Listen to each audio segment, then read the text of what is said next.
Hi, my name is Birgitta Lauren, and I'm here to talk to you about preventing postpartum depression naturally. There are many ways to help prevent postpartum depression, or PPD, and if this condition can be stopped before it starts, there would be less need for heavy, mind-altering drugs which can be harmful to both the mother and the baby. What if I told you that 30 minutes of exercise decreased depression scores on the Edinburgh Postnatal Depression Scale, a scale that was developed to determine if a woman is suffering from postpartum depression? Exercise along with omega fatty acid or fish oil, a healthy diet, and psycho or talk therapy has been shown in studies as being more effective than selective serotonin reuptake inhibitors, SSRIs, or antidepressants. ACOG, the American College of Obstetrics and Gynecology, says that one new mom in 10 experiences some depression postpartum.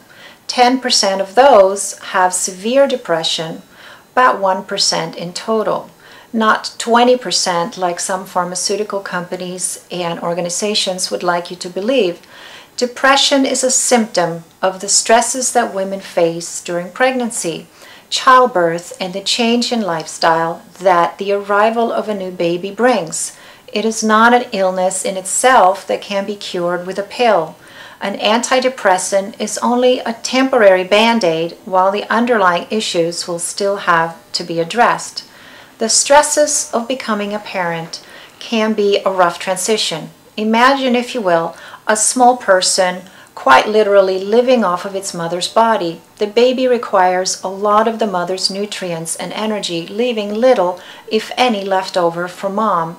There is a severe dip in progesterone and omega fatty acid levels right after birth, which can affect the mother's moods. When the baby comes, the mother's nutrients goes to make breast milk, and her life changes drastically as she needs to give her utmost attention to the new baby, leaving her with little sleep and little time for herself.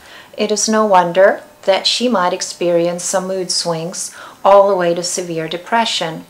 Now, that is just what happens in most pregnancies. If you add on top of that financial and/or domestic problems and possibly an unwanted pregnancy, the issues can really take a toll on some pregnant women's moods.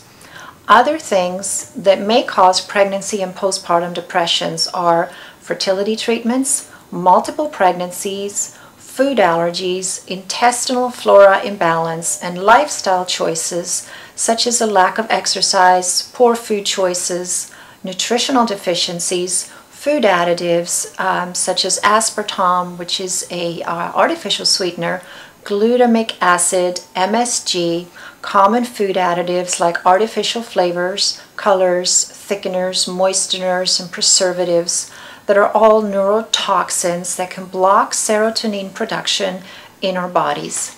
Medications such as antidepressants or anti-inflammatories, pain medications, antihistamines to birth controls, illicit street drugs, alcohol, smoking, caffeine, candida problems, cranial compression, stress from physical, emotional, intuitive, and spiritual can also drain nutrients. Various other medical conditions and/or exposure to environmental toxins, chemicals, whether they are at home, work, food, in your garden, in your teeth, such as mercury fillings, or in the air. 30% of anxiety, stress, and neurotic disorders are caused by a chemical toxicity, according to the National Institute of Occupational Safety and Health. Untreated pregnancy depression may have severe consequences in the form of suicide, miscarriage, hypertension, preeclampsia, low birth weight, and postpartum depression, leaving the child more at risk for depression and other health problems.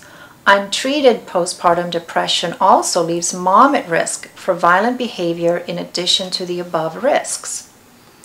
However, with the growing mountain of evidence of potential risks for offspring from the use of antidepressants during pregnancy and postpartum, the FDA and Health Canada have required drug manufacturers to issue warnings on their labels.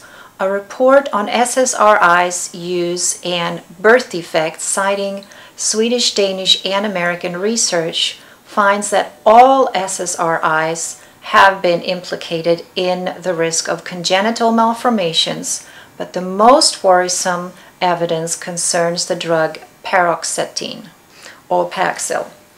According to University of Montreal, Canada, first trimester use of antidepressants is associated with major congenital and cardiac malformations. Other research shows increased risk for suicide, violence, homicide, heart disease, and high blood pressure, putting mom at risk for preeclampsia and premature delivery.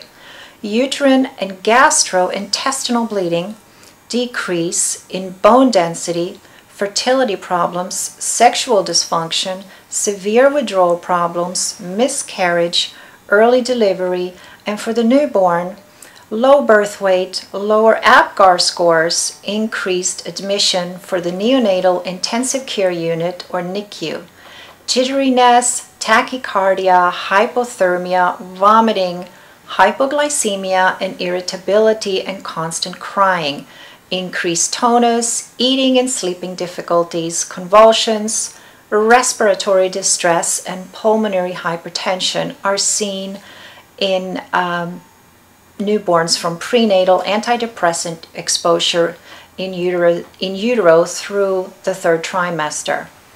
There are also other risks involved with sudden discontinuation of antidepressants, whether during pregnancy or after delivery. The drugs implicated include Celexa, generic fluvoxamine, Lexapro, Paxil, Prozac, and Symbyax. The FDA advises very careful, individualized consideration of the risks and benefits of antidepressants. Any adverse events should be reported to the FDA at 1-800-FDA-1088. So with antidepressants coming in second after only Vioxx as having the most side effects, the most lawsuits due to the concealment of studies showing adverse events and overstating the efficacy of the drug by the manufacturers, as well as a recent big push by doctors, psychiatrists, celebrities, and mental health institutions, mostly supported by the drug manufacturers, advocating for more depression screening and treatment with SSRIs and therapy of pregnant and new moms without any consideration or education of natural prevention or alternatives to antidepressants. What is a new mom to do? The new mantra is that babies are better off with mom on drugs than not. How far from the truth have we come? At the American Psychiatric Association's 2007 annual meeting, it was said that for patients and their physicians opposed to prescription medication during pregnancy and nursing, there is increased awareness of alternative treatment for depression. Psychotherapy, bright light therapy, and psychological interventions have all been successful. Maria Corral, MD, at Reproductive Mental Health at St. Paul's Hospital, Vancouver, Canada, also mentions herbal, music, aroma, infant massage, exercise, and yoga therapy that all seem to increase dopamine and serotonin levels while reducing the stress hormone cortisol and norepinephrine. Fit moms have healthier babies. Studies from the University of Birmingham, UK say there is now a lot of evidence to support the antidepressants' effects of exercise in general and the clinical populations. Data shows Australian and other studies supporting walking as a very useful treatment for postpartum depression. Studies comparing exercise with SSRIs and talk therapy shows that exercise is as effective and sometimes better than SSRIs in treating and preventing postpartum depression.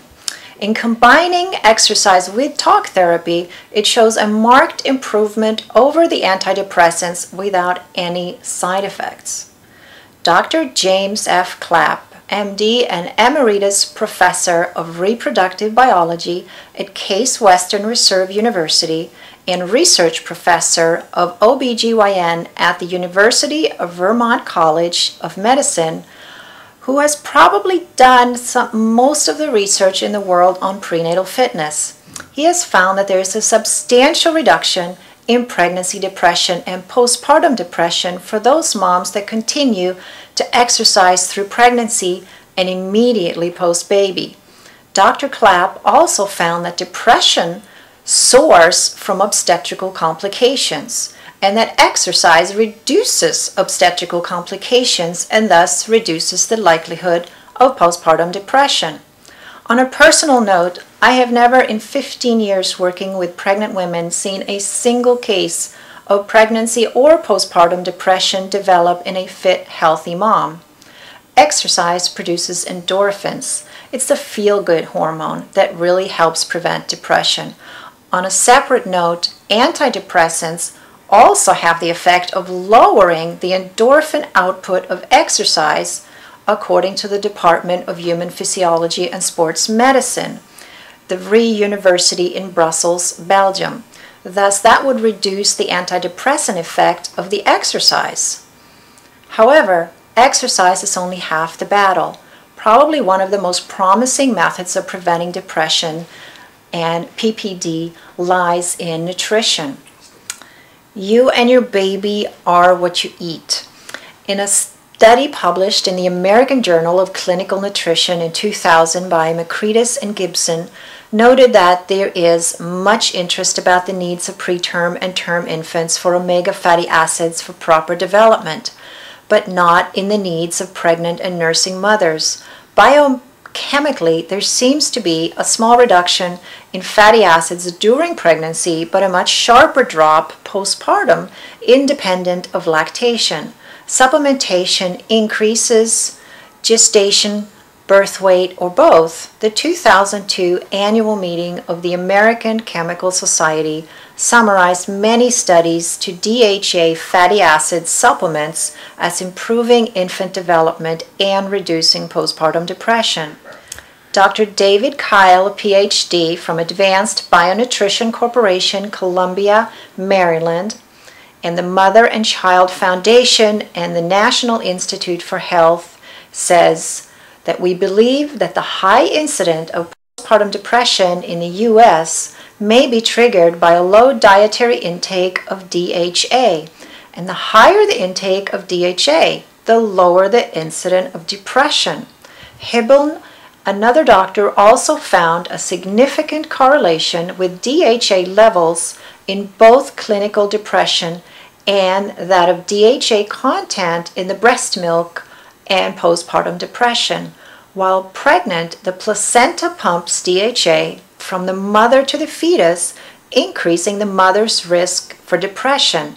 The mother's diet influences breast milk levels of DHA.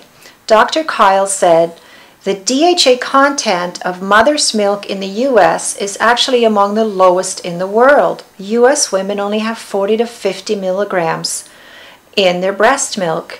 European women 200 milligrams, and Japanese, who eat a lot of fish, 600 milligrams.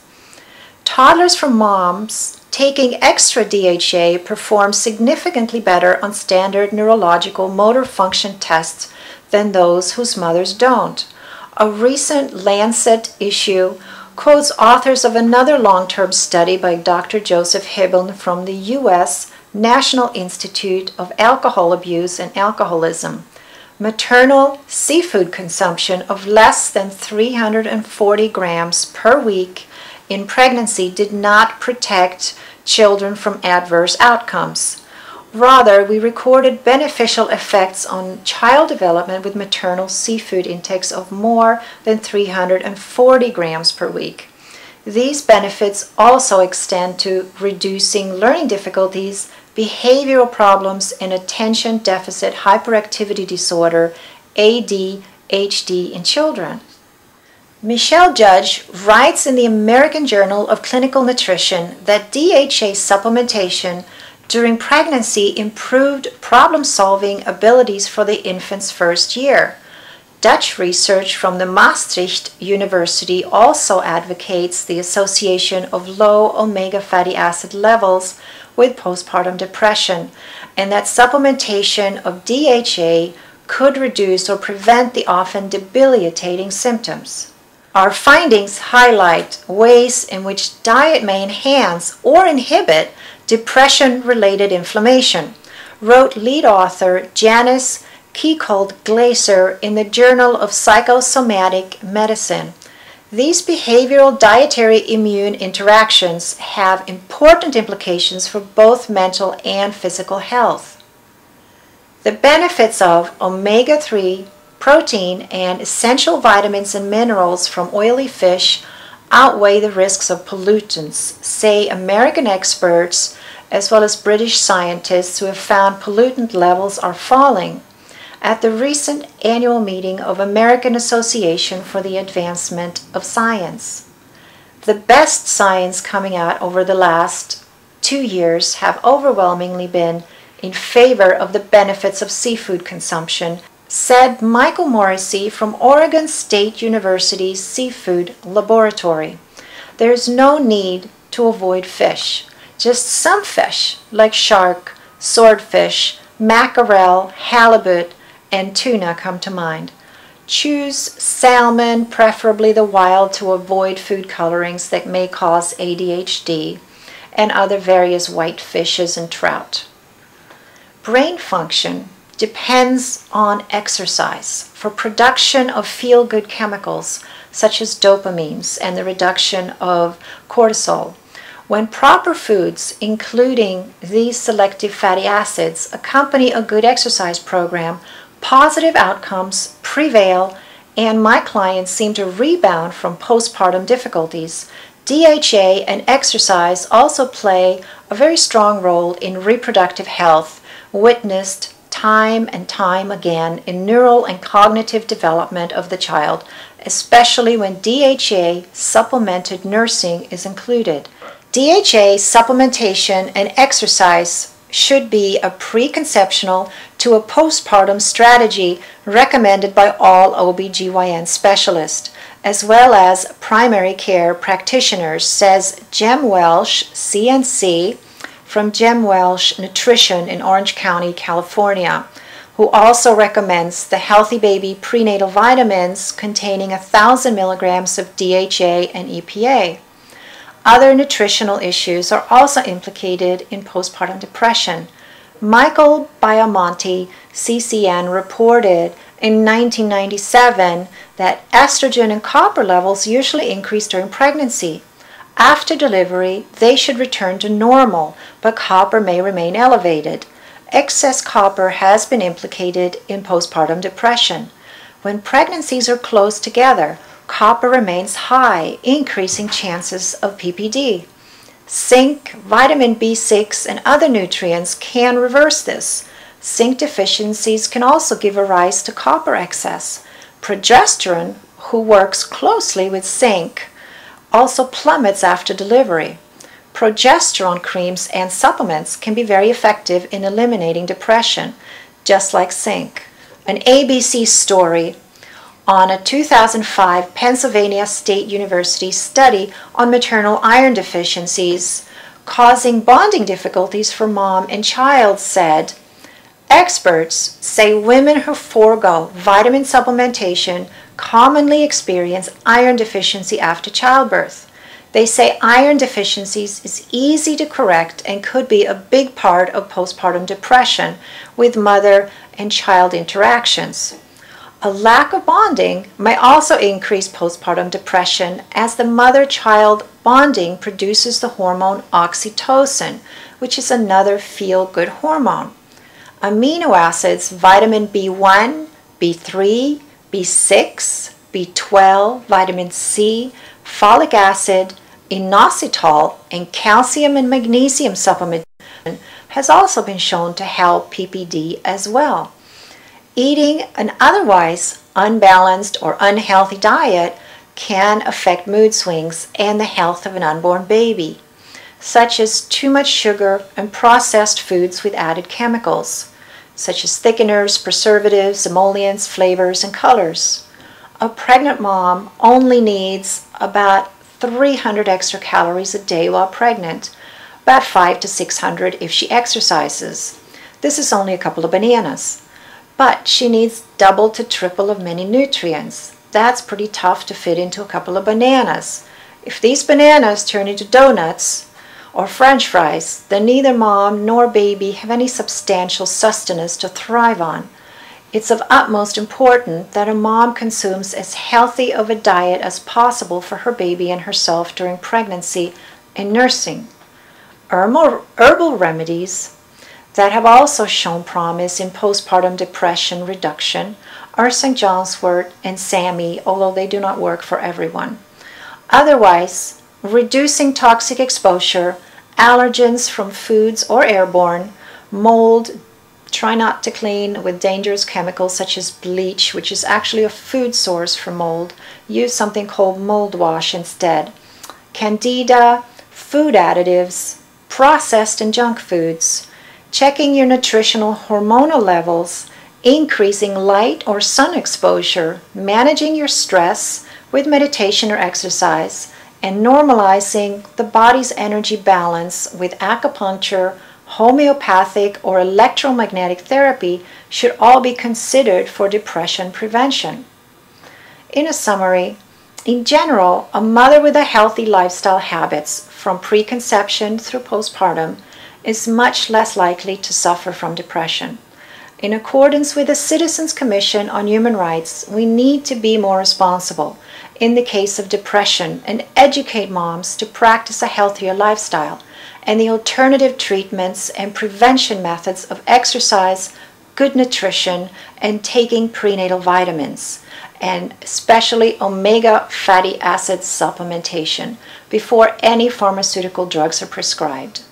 Drugs need to be our very last resort for mom and baby's sake.